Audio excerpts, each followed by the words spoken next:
காலை நேரத்தில் தேவனுடைய வார்த்தைக்கு நேராக நாம் கடந்து போவோம். புது சிருஷ்டி என்கிற தலைப்பின் கீழ் கர்த்தருடைய வார்த்தையை நாம் கேட்போம். 2 கொரிந்தியர் 5ஆம் அதிகாரம் 17ஆம் வசனத்தை வாசிப்போம். இப்படி இருக்க ஒருவன் கிறிஸ்துவுக்குள் இருந்தால் புது சிருஷ்டியாய் இருக்கிறான். பழையவைகள் ஒழிந்து போயின, எல்லாம் புதிதாயின. கண்களை மூடி ஜெபிப்போம். பரிசுத்தமுள்ள நல்ல பிதாவே, காலை நேரத்தில் நீர் என்னோடு கூட பேசும், இடைப்படும். நீங்க பேசுங்க, நாங்கள் அனைவரும் கேட்கிறோம். இயேசு ராஜாவின் மூலம் பிதாவே, ஆமென். ஒருவன் கிறிஸ்துவுக்குள் இருந்தால் புது சிருஷ்டியாக இருக்கிறான். அல்லேலூயா. கிறிஸ்துவுக்குள் இந்த புதிய ஆண்டில, புதிய மாதத்தில, இந்த நாளில, புதிய நாளில கிறிஸ்துவுக்குள் நாம் இருந்தால், ஒருவன் கிறிஸ்துவுக்குள் இருந்தால் புது சிருஷ்டியாக இருக்கிறான். பழையவைகள் ஒழிந்து போயின. பழைய காரியங்கள், பழைய சுபாவங்கள், பழைய குணாதிசயங்கள் எல்லாம் ஒழிந்து போயின, எல்லாம் புதிதாயின. அல்லேலூயா. ஒருவன் கிறிஸ்துவுக்குள் இருந்தால் புது சிருஷ்டியாக இருக்கிறான். எல்லாம் பழைய ஒழிந்து புது சிருஷ்டியாக இருக்கிறான். அல்லேலூயா. ஆண்டவர் லவோதிக்கேயா சபையை பார்த்து சொன்னார், நீங்கள் அனலாவது அல்லது குளிராயாவது இருந்தால் நலமாயிருக்கும். அனலுமின்றி குளிருமின்றி இருந்தால் என் வாயிலிருந்து உங்களை வாங்கி பண்ணி போடுவேன் என்று சொன்னார். அப்படி என்றால் என்ன அர்த்தம்? கிறிஸ்துவுக்குள் இருப்பது என்றால் என்ன அர்த்தம்? ஆவியிலே அனலாயிருக்க வேண்டும். அல்லேலூயா. ஆவியிலே அனலாயிருந்தால் கிறிஸ்துவுக்குள் நாம் இருக்கிறோம். கிறிஸ்துவுக்குள் நீங்களும் நானும் இருந்தால் கர்த்தர் உங்களை என்னையும் புது சிருஷ்டியாய் மாற்றுவார். அல்லேலூயா. அதற்கு நாம் என்ன செய்ய வேண்டும்? மனம் திரும்ப வேண்டும். பழைய காரியங்களை விட வேண்டும். பழையவைகள் வரும் பொழுது அவைகளை விட்டு தினந்தோறும் மனம் திரும்பிக் கொண்டே இருக்க வேண்டும். ஆண்டவருடைய சித்தம் அதுதான். வாசிப்போம். 2 பேதுரு 3:9. தாமதிக்கிறார் என்று சிலர் எண்ணுகிறபடி கர்த்தர் தம்முடைய வாக்குத்தத்தத்தை குறித்து தாமதமாயிராமல் ஒருவர் கெட்டு போகாமல் எல்லாரும் மனம் திரும்ப வேண்டும் என்று விரும்பி நம்மேல் நீடிய பொறுமையுள்ளவராய் இருக்கிறார். அல்லேலூயா. ஆண்டவருடைய வருகை மிகவும் சமீபம். அவருடைய வாக்குத்தத்தத்தை குறித்து ஒருபோதும் அவர் தாமதப்படுவதில்லை. அப்பொழுது ஏன் தாமதம்? நீங்களும் நானும் இந்த உலகத்தினுடைய எல்லாரும் மனம் திரும்ப வேண்டும் என்று ஆண்டவர் விரும்புகிறார். எல்லாரும் மனம் திரும்பி கிறிஸ்துவுக்குள்ளே புது சிருஷ்டியாய் மாற வேண்டும் என்ற ஒரே ஒரு காரணத்துக்காக ஆண்டவர் தாமதிக்கிறார். அல்லேலூயா. அப்போ நீங்கள் தினந்தோறும் நாள்தோறும் மனம் திரும்ப வேண்டும். மனம் திரும்பி புது சிருஷ்டியாய் கிறிஸ்துவுக்குள் நீங்கள் இருக்க வேண்டும் என்பது தேவனுடைய சித்தமாக இருக்கிறது. அப்போ நம்ம என்ன செய்யணும்? தினந்தோறும் மனம் திரும்ப வேண்டும். லூக்கா 13:3 சொன்னால், நீங்கள் மனம் திரும்பாமல் போனால் எல்லாரும் அப்படியே கெட்டு போவீர்கள். அப்போ நம் மனம் திரும்பிக் கொண்டே இருக்கும். நாளோறும் மனம் திரும்ப திரும்ப கிறிஸ்துவுக்குள்ளே நாம் இருப்போம். ஆவியிலே அனலாக இருப்போம். கிறிஸ்துவுக்குள்ளே இருந்தால் புது சிருஷ்டியாக இருப்போம். அல்லேலூயா. நாம் புது சிருஷ்டியாக இருக்க வேண்டும் சொன்னால் என்ன செய்ய வேண்டும்? பரிசுத்த ஆவியானவரால் நாள்தோறும் நம்மை புதுப்பித்துக் கொண்டே இருக்க வேண்டும். காலைதோறும் அவருடைய கிருபைகள் புதியவைகள். ஆகவே புது கிருபையினாலே, பரிசுத்த ஆவியினாலே நாம் புதுப்பித்துக் கொண்டே இருக்க வேண்டும். தீத்து 3:5 வாசிப்போம். நாம் செய்த நீதியின் கிரியைகளை நிமித்தம் நம்மை ரட்சியாமல் தமது இரக்கத்தின்படியே மறுஜென்மம் முழுக்கினாலோ பரிசுத்த ஆவியானவருடைய புதிதாக்குதலினாலோ நம்மை ரட்சித்தார். அல்லேலூயா.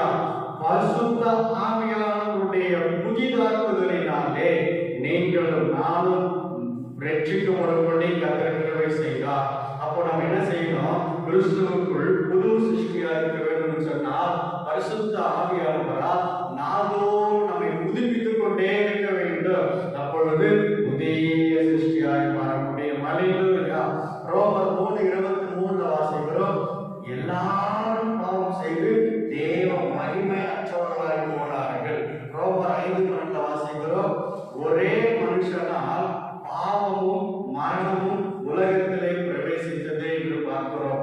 அப்போ ஒரு மனுஷனாலே பாவமும் மரணமும் உலகத்திலே பிரவேசித்தபடினாலே நீங்களும் நானும் கடந்து கிறிஸ்துவுக்குள் இருந்து புது சிருஷ்டியாய் மாற வேண்டும் சொன்னால் நாள்தோறும் பரிசுத்த ஆவியினாலே புதிதாக்கிக் கொண்டே இருக்கும் பொழுது புது சிருஷ்டியாய் ஆவியானவர் உங்களை மாற்றுவார். அல்லேலூயா. ஆண்டவர் உங்களை புது சிருஷ்டியாய் மாற்றின பிற்பாடு கிறிஸ்துவுக்குள் இருக்கும் பொழுது புதிய இதயத்தையும் புதிய ஆவியை உங்களுக்கு தருவார். வாசிக்கலாம். எசேக்கியேல் 36:26. உங்களுக்கு நவமான இருதயத்தை கொடுத்து உள்ளத்திலே புதிதான ஆவியை கட்டளையிட்டு கல்லான இதயத்தை மாம்சத்திலிருந்து எடுத்து போட்டு நீங்கள் கிறிஸ்துவுக்குள் இருந்தால், ஒருவர் கிறிஸ்துவுக்குள் இருந்தால் புது சிருஷ்டியாய் மாற்றுவார். பிற்பாடு புதிய ஆவியை அவனுக்குள்ளே தருவார். பிற்பாடு புதிய இருதயத்தை கட்ட தருவார். அல்லேலூயா. அப்படி புதிய ஆவியை புதிய இருதயத்தை கர்த்தர் உங்களுக்கு கொடுக்கும் பொழுது ஆண்டவர் என்னென்ன ஆசீர்வாதங்களை எல்லாம் கொடுக்கிறார். வாசிப்போம் அந்த வசனம். உள்ளத்திலே என் ஆவியை வைத்து உங்களை என் கட்டளைகளின்படி நடக்கவும் நியாயங்களை கைக்கொள்ளவும் அவைகளின்படி செய்ய பண்ணுவேன். அல்லேலூயா. ஆண்டவர் தம்முடைய கட்டளைகளையும் கற்பனைகளையும் கைக்கொள்ளும்படி அவைகளை நடக்கும்படிக்கு ஆண்டவர் தம்முடைய ஆவியானவரை உள்ளத்திலே தந்து கற்பனையின்படி நடக்க பண்ணுவார். இவ்வளவு பெரிய ஆசீர்வாதம். அல்லேலூயா. அடுத்த ஆசீர்வாதம் வாசிப்போம். பிதாக்களுக்கு நான் கொடுத்த தேசத்திலே குடியிருப்பீர்கள், என் ஜனமாய் இருப்பீர்கள், நான் தேவனாய் இருப்பேன். அசுத்தங்களை எல்லாம் நீக்கி ரட்சித்து உங்கள் மேல் பஞ்சத்தை கட்டளையிடாமல் கோதுமையை வளர வைத்து அதை பெருக பண்ணி இனிமேல் ஜாதிகளுக்குள்ளே பஞ்சத்தினால் உண்டாகும் நிந்தை அடையாதபடி விருட்சத்தின் கனிகளையும் வயலின் பலன்களையும் பெருக பண்ணுவேன். அல்லேலூயா.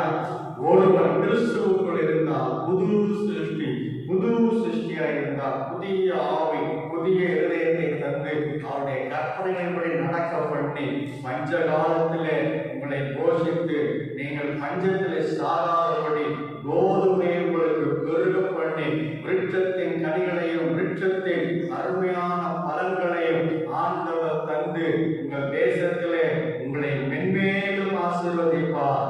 ஆண்டவர் உங்களுக்கு தேவனாய் இருப்பார். நீங்கள் அவருடைய ஜனமாய் இருப்பீர்கள். அல்லேலூயா.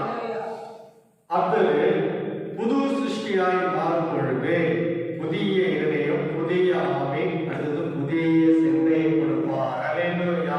பிலிப்பியர் 2:5 வாசிக்கிறோம். கிறிஸ்து இயேசுவில் இருந்த சிந்தையே உங்களிலும் இருக்க கடவுளே.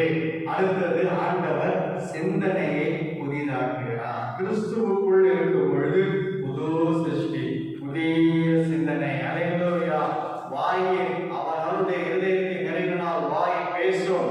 அப்போ புது சிந்தனை வரும் பொழுது உங்கள் வாயின் வார்த்தைகளும் உங்கள் இருதயத்தின் தியானமும் நீங்கள் யோசிக்கிறது செய்கிறதும் பேச்சும் செயலும் சொல்லும் நினைவும் தேவ சமூகத்திலே பிரியமாய் இருக்கும். வாசிக்கலாம். சங்கீதம் 19:14.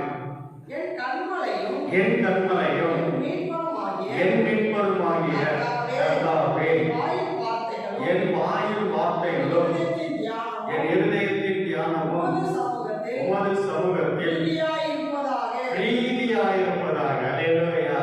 கிறிஸ்துவுக்குள் இருக்கும் பொழுது உங்கள் சிந்தனையை மாற்றுவார். அப்பொழுது உங்கள் வாயின் வார்த்தைகளும் உங்கள் இருதயத்தில் நீங்கள் யோசிக்கிற யோசனைகளும் தேவ சமூகத்தில் பிரீதியாய் காணப்படும். அல்லேலூயா. அதைத்தான் தாவீது சொல்கிறார் சங்கீதம் 51:10, சுத்த இதயத்தை என்னிலே சிருஷ்டியும் என்னிலே புதுப்பியோ. அல்லேலூயா. நிலவரமான ஆவியை என்னிலே புதுப்பியோ. ஆண்டவரே, இந்த நிலையான ஆவியை எனக்கு தாரும். அடிக்கடி விழுந்து போகிறதல்ல, புதிய இதயத்தை சுத்த இதயத்தை என்னிலே சிருஷ்டித்து நிலவரமான ஆவியை புதுப்பியோ. ஆவியானவர் வரும் பொழுது ஆண்டவர் என்ன செய்வார்? புது சிருஷ்டியாய் மாற்றுவார். கிறிஸ்துவுக்குள் நீங்கள் இருக்கும் பொழுது ஆவியானவர் உங்களை புதிய சிருஷ்டியாய் மாற்றுவார். சங்கீதம் 104:30 வாசிப்போம். நீர் உம்முடைய ஆவியை அனுப்பும் போது அவைகள் சிருஷ்டிக்கப்படும். நீர் பூமியின் ரூபத்தையும் புதிதாக்குகிறீர். ஆதியிலே பூமியானது ஒழுங்கின்மையும் வெறுமையுமாய் இருந்த பொழுது ஆவியானவர் அசைவாடின பொழுது பூமி எப்படி ஆயிடுச்சுங்க? அழகாக. இவ்வளவு பெரிய பூமியையே அழகாய் சிருஷ்டித்து மாற்றுவாரானால் உங்களுடைய சரீரத்தை, உங்கள் ஆவி ஆத்மாவை, அல்லேலூயா, தேவன் தம்முடைய ஆவியானவரை அனுப்பும் பொழுது புது சிருஷ்டியாய் மாற்றுவார். அல்லேலூயா. நீங்கள் கிறிஸ்துவுக்குள் இருக்கும் பொழுது ஆவியானவர் வந்து உங்களை புது சிருஷ்டியாய் மாற்றுவார். அல்லேலூயா. அப்படி புது சிருஷ்டியாய் மாறும் பொழுது ஞானவான்களும் புத்திமான்களுமாக நீங்கள் மாறி இரவிலே கீதம் பாடும்படி கர்த்தர் சிருஷ்டிகர்த்தாவாகிய தேவன் அருள் புரிவார். வாசிப்போம் சங்கீதம் யோபு 35:10-11. பூமியின் மிருகங்களை பார்க்கிலும் புத்திமான்களும் ஆகாயத்து பறவைகளை பார்க்கிலும் ஞானவான்களும் ஆக்கி என்னை உண்டாக்கினவரும் ஆமென் இரவிலே கீதம் பாட அருள் செய்கிறவருமாகிய என் சிருஷ்டிகர்த்தாவாகிய தேவனே போதும். என் சிருஷ்டிகர்த்தாவாகிய தேவனே, நீங்கள் கிறிஸ்துவுக்குள் இருக்கும் பொழுது ஞானவான்களாய் மாற்றுவார், புத்திசாலிகளாய் மாற்றுவார். இரவிலும் கூட நீங்கள் செய்வீங்க, பாடிக்கொண்டே இருப்பீர்கள். அல்லேலூயா. இரவிலும் கீதம் பாட அருள் செய்கிறவருமாகிய புதிய சிருஷ்டிகர்த்தாவாகிய தேவனே என்று அருமையாய் இரவிலும் துதிக்கும்படி கர்த்தர் செய்வார். அல்லேலூயா. எபேசியர் 4:23-24 உங்கள் உள்ளத்திலே புதிதான ஆவி உள்ளவர்களாகிய மெய்யான நீதியிலும் மெய்யான பரிசுத்தத்திலும் தேவனுடைய சாயலாக சிருஷ்டிக்கப்பட்ட புதிய மனுஷனை கிறிஸ்துவுக்குள் இருக்கும் பொழுது ஆண்டவர் உள்ளத்திலே புதிய ஆவியானவரை தருவார். அப்பொழுது மெய்யான பரிசுத்தம், மெய்யான நீதியிலும் புதிதாக்கப்பட்ட புதிய மனுஷனை நீங்கள் தரித்துக் கொள்ளும்படி கிருபை செய்வார். மேலும் சொல்லுவது, புதிய மனுஷனை தரித்துக் கொண்டீர்களே, பூரண அறிவடையும்படி. கிறிஸ்துவுக்குள் நீங்க இருந்தா என்ன அறிவுங்க? பூரண அறிவடையும்படி. வாசிப்போம் கொலோசியர் 3:10. தன்னை சிருஷ்டித்தவருடைய சாயலுக்கு ஒப்பாய் பூரண அறிவடையும்படி புதிதாக்கப்பட்ட புதிய மனுஷனை தரித்துக் கொண்டிருக்கிறீர்களே. அல்லேலூயா. ஒருவர் கிறிஸ்துவுக்குள் இருந்தால் புதிய மனுஷனை தரித்துக் கொண்டிருக்கிறார். பூரண அறிவடையும்படி ஆண்டவர் கிருபை செய்வார். அல்லேலூயா. உலகத்தில் உள்ள அறிவுகள் எல்லாம் ஒன்றுமே இல்லை, அவர்களுக்கு ஒன்றும் தெரியாது, கொஞ்சம் தான் தெரியும். ஆனால் கிறிஸ்துவுக்குள் இருக்கிறவர்கள் பூரண அறிவடையும்படி ஆண்டவர் செய்வார். நேற்று நடந்தது, இதுவரைக்கும் நடக்க போகிறது, உலகத்திலே என்ன சம்பவிக்க போகிறது, அடுத்த உபத்திரவ காலம் எப்படி இருக்க போகிறது, 1000 ஆண்டு ஆண்டவருடைய ஆட்சி காலம் எப்படி இருக்க போகிறது, புதிய வானம் புதிய பூமி எப்படி இருக்கும், எல்லாவற்றையும் பூரண அல்லேலூயா. கொலோசியர் ஆதியாகமம் 5:1 வாசிப்போம். அம்ச வரலாறு தேவன் மனுஷனை சிருஷ்டித்த நாளிலே தேவன் மனுஷனை சிருஷ்டித்த நாளிலே அவனை தேவ சாயலாக உண்டாக்கினார். தேவ சாயலாக உண்டாக்கினார். பூமியில் உள்ள எந்த மிருகத்தையும் அப்படி தேவன் நம்முடைய சாயல்ல உண்டாக்கல. மனிதனை மாத்திர, உங்களை என்னை மாத்திர கர்த்தர் எப்படி உண்டாக்கினாரா? தேவ சாயலாக உண்டாக்கினார். அல்லேலூயா. தேவ சாயல் பாவம் செய்த பிற்பாடு தேவ சாயல் போய்விட்டது. அதை திரும்ப கொடுப்பதற்காக ஆண்டவராகிய இயேசு இந்த உலகத்திலே மனிதனாய் தோன்றி நம்முடைய ரத்தத்தை சிந்தி இந்த பாவத்தை எல்லாம் கழுவி மீண்டும் உங்களை பரிசுத்த ஆவியானவர் மூலமாய் புதிதாக்கப்பட்டு புதிய சிருஷ்டியாய் மாற்றி தேவ சாயலை உங்களுக்குள்ளே அவர் தருகிறார். அல்லேலூயா. எதற்காக தேவ சாயலை கர்த்தர் கொடுக்கிறார்? வாசித்து முடிப்போம். எபேசியர் 2:10. ஏனெனில் நற்கிரியைகளை செய்வதற்கு கிறிஸ்து இயேசுவுக்குள் சிருஷ்டிக்கப்பட்டு தேவனுடைய செய்கையாக இருக்கிறோம். அவைகளில் நாம் நடக்கும்படி அவர் முன்னதாக அவைகளை ஆயத்தம் பண்ணி இருக்கிறார். அல்லேலூயா. அப்போ தேவ சாயல் எதற்காக? நீங்களும் நாம் நற்கிரியைகளை செய்வதற்காக, நற்கிரியைகளை செய்வதற்காக தேவனுடைய செய்கையாக இருக்கிறோம். அல்லேலூயா. நீங்களும் நான் நற்கிரியை செய்து தேவனுடைய செய்கையாக இருந்து நாம் அதிலே நடக்கும்படிக்கு தேவன் முன்னதாகவே ஆண்டவர் என்ன செய்திருக்கிறாரு?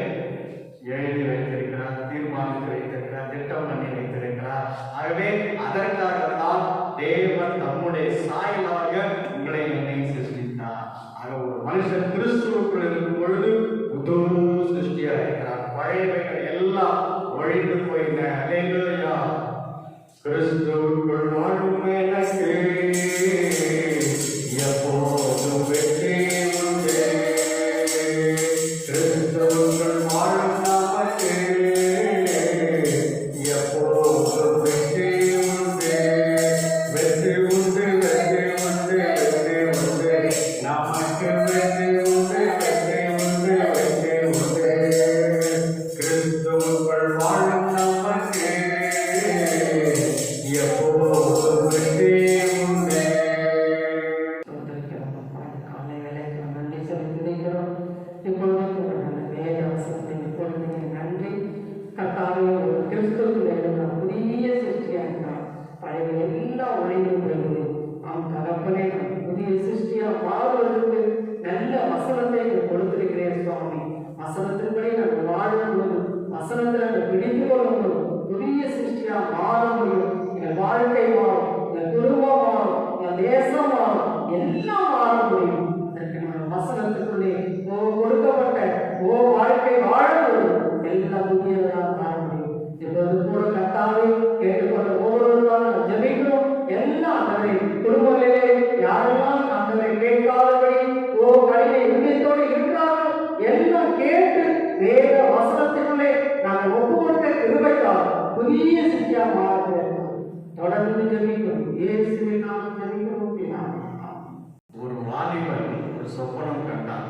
அந்த சொப்பனத்திலே ஒரு பிரகாசமான இடத்தை அவர் பார்க்கிறான். பார்த்து அந்த இடத்திற்கு போகும்படி மிக வேகமாய் போகிறான். கிட்ட போகிறான், அருகில் போகிறான். சந்தோஷமாய் இருக்கிறது. எப்படியாய் அதை கலந்து கொள்ள வேண்டும் என்று வேகமாய் போன பொழுது திடீரென்று நடுவில் ஒரு சுவர் வந்து தடுத்து விடுகிறது. ஐயோ, அந்த சுவத்தில் போய் மோதுகிறான், முட்டுகிறான். அந்த சிவத்தை எப்படி கடப்பது என்று ஆனால் முற்று பார்த்தால் அந்த சிவற்றில அவனுடைய வார வயதின் பாவங்கள் எல்லாம் எழுதப்பட்டிருக்கிறதை கண்டு வேதனைப்பட்டு, ஐயோ யாருன்னா பார்த்தா அவமானமாயிடுமே, என்ன செய்வது தெரியலையே என்று யோசித்த பொழுது திடீரென்று யோசனை வந்தது. இயேசு கிறிஸ்துவிடத்தில் போனால் கர்த்தர் நம்மை எல்லாம் மன்னிப்பார், பாவங்களை மன்னிப்பார் என்று சொல்றார்களே. உடனே அவன் மனம் திரும்பினான், முழங்கால் படியிட்டான். இயேசுவே, என் பாவங்களை எல்லாம் மன்னியும் என்னும் பொழுது வானத்தில் இருந்து ஒரு சொட்டு இயேசு கிறிஸ்துவின் ரத்தம் வந்து விழுந்த பொழுது சுவர் எல்லாம் கரைந்து ஒன்றுமில்லாமல்